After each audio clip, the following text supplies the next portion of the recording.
Hello everyone, आज हम current affair की एक और इम्पॉर्टेंट न्यूज़ को कवर करेंगे। तो ये न्यूज़ क्या है? मोहम्मद यूनुस बांग्लादेश में महिलाओं के अधिकार चाहते हैं, इस्लामिक कट्टरपंथियों पर पहली लगाम लगी है। तो अभी जो बांग्लादेश में अगर हम देखें तो मोहम्मद यूनुस की जो सरकार है वो अभी महिलाओं के अधिकारों के बारे में बात कर रही है कि महिलाओं को अधिकार होने चाहिए, और वहाँ के जो इस्लामिक कट्टरपंथी हैं उन पर जो लगाम है वो लगाने की तैयारी की जा रही है। मोहम्मद यूनुस के नेतृत्व में बांग्लादेश की जो अंतरिम सरकार है उन्होंने महिलाओं के अधिकारों के बढ़ावा देने के लिए कई सुधारों की दिशा में कदम उठाने शुरू कर दिए हैं, लेकिन ये प्रयास इस्लामिक कट्टरपंथियों समूहों के विरोध और सामाजिक राजनीतिक चुनौतियों का सामना करने के कारण जटिल हो चुके हैं।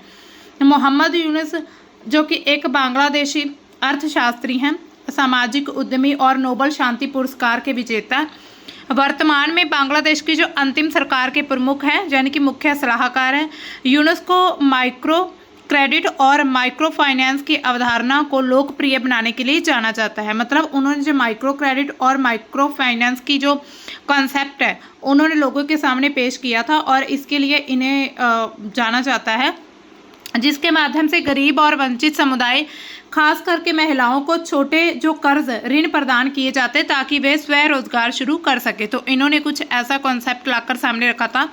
ये न्यूज़ चर्चा में क्यों है? 19 अप्रैल 2025 की बात है। महिला मामले सुधार आयोग ने सरकार को 433 सिफारिशें सौंपी थी, जिनमें महिलाओं के अधिकारों की बात की जा रही थी। और आयोग की स्थापना पिछले नवंबर में यूनुस प्रशासन द्वारा बांग्लादेशी महिलाओं को समान अधिकार देने और भेदभाव कम करने के तरीकों के लिए बनाई गई थी। मतलब इसकी जो स्थापना हुई है महिला सुधार आयोग की, तो पिछले साल कराई गई थी। इसकी स्थापना हुई थी नवंबर में, और महिलाओं के अधिकारों को सामने रखने के लिए या उनकी मांग करने के लिए इसका गठन किया गया था। महिलाओं को कौन से अधिकारों की मांग की गई है? जो अभी प्रस्ताव पेश किए गए हैं, जिसमें 433 सिफारिशें हुई हैं, मतलब डिमांड्स रखी गई हैं। उनमें कुछ अधिकार हैं जो यहाँ पर लिखे हैं, हम देख लेते हैं। सिफारिशों में महिलाओं के लिए समान संपत्ति अधिकार, मतलब उनकी जो प्रॉपर्टी का अधिकार बिल्कुल इक्वल होना चाहिए पुरुषों के बराबर। एक समान परिवार संहिता हो, परिवार में सभी लोग समान हो। एक पृथक और स्थायी महिला मामलों का आयोग होना चाहिए। सार्वजनिक स्थानों और पारिवारिक कानूनों में सभी प्रकार के भेदभाव को खत्म करना। महिला और पुरुषों के बीच जो भेदभाव हो रहे हैं उनको खत्म करने की भी एक सिफारिश रखी गई है। लैंगिक और घरेलू कामगारों को कानूनी मान्यता देना, और संसद में कुल सीटों की संख्या को बढ़ाना, जिसमें आधी सीटें प्रत्यक्ष चुनाव के माध्यम से महिलाओं के लिए आरक्षित करना इसमें शामिल है। तो ये अधिकारों की मांग की गई थी। अब देखिए महिला सुधार आयोग क्या है। इसका गठन होता है 17 नवंबर 2024 को कैबिनेट डिवीजन द्वारा जारी किया जाता है, और उन्होंने एक गजट अधिसूचना जारी की थी, उसके थ्रू इसका गठन किया गया था। इसका उद्देश्य महिलाओं के अधिकारों को सुनिश्चित करना, सामाजिक सम्मान दिलवाना उन्हें, और भेदभाव को कम करने के लिए जो भी सुधार है उसके लिए प्रस्ताव देना। इसकी रिपोर्ट आयोग ने 19 अप्रैल 2025 को 15 विषयों पर, मतलब 15 ऐसे सब्जेक्ट्स हैं जहां पर 443 प्रस्ताव वाली एक रिपोर्ट मुख्य सलाहकार प्रोफेसर मोहम्मद यूनुस को सौंपी है। जो अभी अंतरिम सरकार के मुख्य सलाहकार हैं उनको ये जो रिपोर्ट है वो सौंपी गई है, जिसमें महिलाओं के अधिकारों की बात की गई है। इस आयोग में कौन कौन सदस्य हैं? सबसे पहले हैं शिरीन परवीन हक, जो इसके अध्यक्ष हैं। ये नारी पक्ष की संस्थापक सदस्य रह चुके हैं। माहीन मुल्तान हैं दूसरे। BRAC institute of governance and development में सीनियर फेलो हैं। सारा हुसैन, तो इसमें 10 मेंबर हैं। तो इन 10 मेंबरों के यहाँ पर नाम दिए हुए हैं, जिसमें सारा हुसैन, फौजिया करीम फिरोज़, बांग्लादेश जो नेशनल वीमेन लॉयर्स एसोसिएशन के अध्यक्ष हैं। इसमें ज़्यादातर महिलाएं ही हैं। और कल्पना अख्तर है, डॉक्टर हलीदा हानस है, सुमैया इस्लाम, निरूपा देवन, फरदौसी सुल्ताना और निशिता जमान। तो ये मोस्टली अगर देखा जाए तो ये सभी ही, हाँ एक दो हो सकता है इसमें मेल हों, लेकिन तकरीबन ज़्यादा इसमें फीमेल्स ही हैं।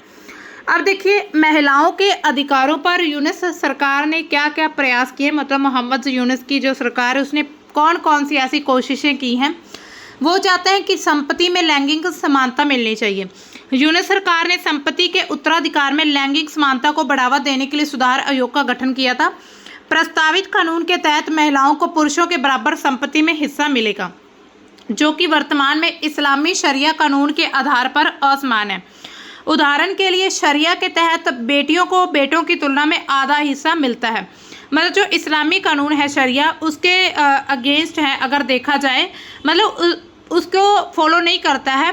तो इससे जाहिर सी बात है कि जो कानून में बदलाव किया जाएगा इस्लाम के कानून में, तो उसमें जो इस्लामिक कट्टरपंथी लोग हैं, कट्टरपंथी, तो उनका जो बिहेवियर, मतलब वो विवाद उठा सकते हैं इस बात को लेकर।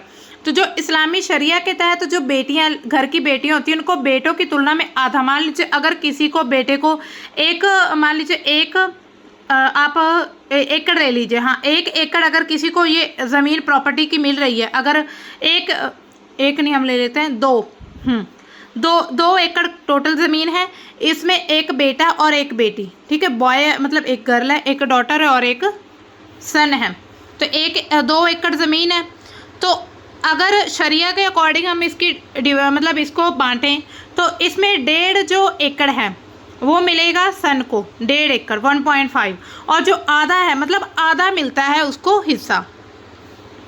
इस सुधार का उद्देश्य है ग्रामीण और रूढ़िवादी क्षेत्रों में महिलाओं की आर्थिक स्वतंत्रता को बढ़ाना है, जहां पर संपत्ति पर पुरुषों का नियंत्रण सबसे ज़्यादा है।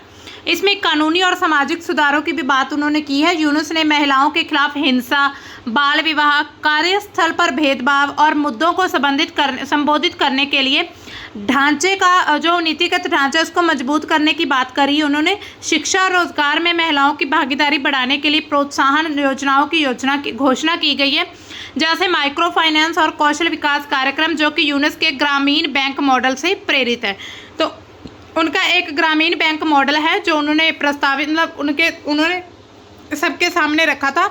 तो इससे प्रेरित होकर माइक्रो फाइनेंस जैसे जो भी कौशल विकास कार्यक्रम करने के लिए लोगों, मतलब औरतों, महिलाओं को देने की बात कही है। संवैधानिक समानता देने की बात कही उन्होंने। यूनुस ने सभी नागरिकों के लिए समान अधिकारों की वकालत की, जिसमें महिलाओं को मतदान देने के लिए राजनीतिक भागीदारी और कानूनी संरक्षण में समान अवसर शामिल हैं। यह दृष्टिकोण बांग्लादेश के धर्मनिरपेक्ष संविधान के अनुरूप है, लेकिन इस्लामी समूह इसे धार्मिक सिद्धांतों के खिलाफ मानते हैं। जो इस्लामी कानून कहते हैं कि वो ये सभी जो डिमांड की जा रही, जो भी महिलाओं के अधिकार, ये सभी इस्लामी कानून के खिलाफ है, इसलिए वो लोग इस्लामी कट्टरपंथी इसका विरोध कर रहे हैं। इस्लामिक कट्टरपंथियों का विरोध किस बात पर? सबसे पहले वो प्रदर्शन और धमकियाँ दी हैं उन्होंने। हिफाजत-ए-इस्लाम जैसे जो कट्टरपंथी संगठन है, उन्होंने सुधारों को इस्लाम विरोधी करार कर दिया। ढाका में हजारों प्रदर्शनकारियों ने रैलियां निकाली, शरिया कानून को लागू करने, सुधार आयोग को भंग करने की बात की है। 23 मई 2025 को देशव्यापी आंदोलन की धमकी दी गई है यदि सरकार ने सुधार प्रस्तावों को वापस नहीं लिया। कट्टरपंथी नेता मामूनुल हक ने आयोग के सदस्यों को सजा देने की मांग की है और ये दावा करते हुए कि सुधार पश्चिम देशों के दबाव में है।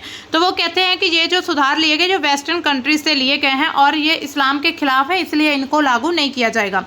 और सामाजिक तनाव बढ़ रहा है। इसमें कट्टरपंथी समूहों ने ग्रामीण क्षेत्रों में महिलाओं के खिलाफ हिंसा को उकसाने की कोशिश करी है, खास करके उन महिलाओं के खिलाफ जो कि संपत्ति, कानूनी अधिकारों की मांग करती हैं। इससे अल्पसंख्यक और प्रगतिशील समूहों का डर बना रहता है। मतलब कि महिलाओं के खिलाफ जो मतलब संपत्ति और कानूनी अधिकारों की मांग करी है जो भी सरकार है उन्होंने, और फिर जो अल्पसंख्यक प्रगतिशील समूह हैं उन लोगों में डर है कि अगर महिलाओं को भी अधिकार मिल गए तो फिर अल्पसंख्यक और जो प्रगतिशील समूह है वो पीछे रह जाएंगे। मतलब उनका अपना एक डर है। इसमें प्रमुख प्रस्ताव क्या रखे गए हैं? सबसे पहले एकीकृत पारिवारिक कानून की बात की गई। सभी धर्म जिसमें मुस्लिम, हिंदू, ईसाई, बौद्ध आदि की महिलाओं के लिए एक समान पारिवारिक कानून लागू करने की सिफारिश की गई, जिसमें मतलब एक ऐसा कानून हो जिसमें परिवार के सभी मेंबर समान हों। इसमें विवाह, तलाक, संपत्ति, उत्तराधिकार के नियम शामिल हैं। इसका उद्देश्य धार्मिक कानूनों के कारण होने वाली जो असमानता है उसको खत्म करना। इस पर विवाद क्या होता है? इस्लामी संगठनों ने इसे शरिया कानून के खिलाफ बताया। हिफाजत-ए-इस्लाम और जमात-ए-इस्लामी ने इसे इस्लामी विरोधी करार दिया है और अभी वो धमकियां देनी शुरू कर दी उन्होंने कि हम बहुत बड़े लेवल पर विद्रोह करेंगे। मुस्लिम उत्तराधिकारी कानून को हटाना, मतलब कि वर्तमान में अगर देखा जाए तो मुस्लिम महिलाओं को संपत्ति में पुरुषों की तुलना में आधा हिस्सा मिलता है। इसका प्रस्ताव क्या रखा गया कि लैंगिक आधार पर समान उत्तराधिकार होना चाहिए। विवाद है। धार्मिक नेताओं ने इसे कुरान के खिलाफ बताया है, जिसके कारण व्यापक विरोध हुआ है। बहुत ज़्यादा विरोध हो रहा है।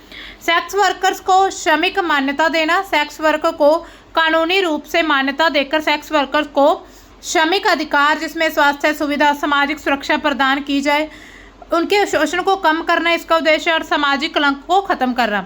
विवाद है इसमें। रूढ़िवादी समूहों ने इसे अनैतिक बताया, बांग्लादेश की संस्कृति के खिलाफ बताया है, तो वो लोग भी इसका विद्रोह कर रहे हैं जो रूढ़िवादी समूह हैं।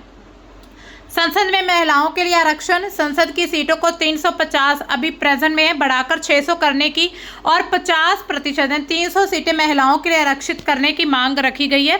स्थानीय सरकार ने भी अभी अगर देखा जाए 50% महिला आरक्षण की सिफारिश की गई है। इसका उद्देश्य राजनीति में महिलाओं की भागीदारी को बढ़ाना, और इस पर विवाद होता है। कुछ संगठन इसे अव्यवहारिक मान रहे हैं और अलोकतांत्रिक, की महिलाओं को लोकतंत्र में आने की आवश्यकता नहीं है, क्योंकि वह जो है पुरुषों के प्रतिनिधित्व को कम कर सकता है। तो बहुत लोगों द्वारा इसका भी विरोध किया जा रहा है।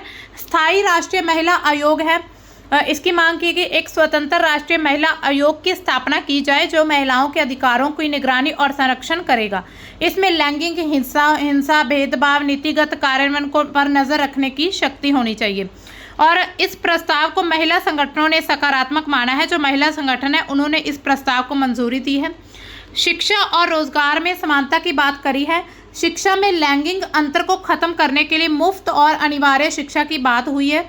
नौकरियों में समान वेतन मिलना चाहिए। ऐसा नहीं कि अगर फीमेल है तो उसको 10,000 महीने का मिल रहा है और जो मेल है उसको 20,000 मिल रहा है, क्योंकि ऐसा एक धारणा बनी होती है ना कि महिलाएं जो हैं वो पुरुषों से कम काम करती या कर नहीं सकती हैं। इसी वजह से असमान वेतन जो है उसकी बहुत जगह पर अभी ये पॉलिसी चल रही है, और इसको मतलब ख़त्म करने की, यानी कि औरतों मतलब नौकरियों में औरतों और पुरुषों को बराबर से वेतन मिलना चाहिए, बराबर मौके मिलने चाहिए सभी को। इसे प्रगतिशील माना गया है, क्योंकि लेकिन कार्यान्वयन पर इसके सवाल उठे हैं। लैंगिक हिंसा और भेदभाव के खिलाफ कड़े कानून बनाने की बात हुई है। यौन उत्पीड़न, घरेलू हिंसा और कार्यस्थल भेदभाव के खिलाफ सख्त कानून और त्वरित न्याय प्रक्रिया।